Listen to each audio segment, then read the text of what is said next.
Hi, Valor families. This video is about the role of the StrongMind online curriculum and what the teacher does in the classroom during their synchronous time. So two important words that we use are asynchronous and synchronous. The asynchronous part would be StrongMind, and that is the part that kind of runs on its own. That doesn't need to happen on any given day.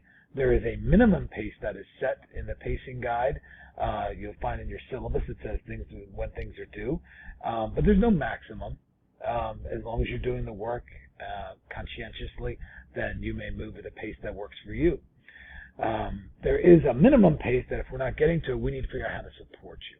So that's the asynchronous part. The synchronous part is that time we have with all the students that we value so much from 8 to 12, Monday through Thursday.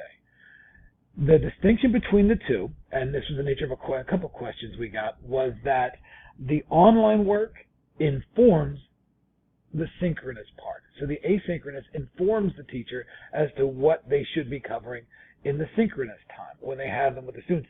They don't need to match up moment for moment. And if the teacher says, for example, that there's something due this week, what she or he does in the class may not match up to that activity yet or have it done unless they tell you they want it done by that day.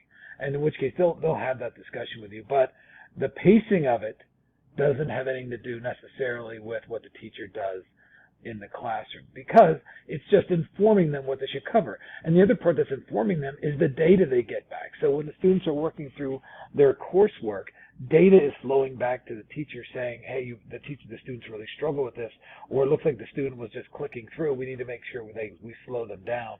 But the student really excelled at this. Let's find ways to make this deeper. So again, online coursework and pacing guides are informing what the teacher does during the week, during their synchronous time. Asynchronous versus synchronous. Asynchronous, they control the speed at which they go, the students, and the synchronous time is informed by that asynchronous time. I hope that helps. And so your teachers will be reaching out. Sometimes they'll give you some guidance as to what should be done by the end of the week. But if nothing else, you can refer back to those pacing guides for the minimum pace. All right, thanks. All right, talk to you soon. If you have any questions, keep them coming, and I can make more videos.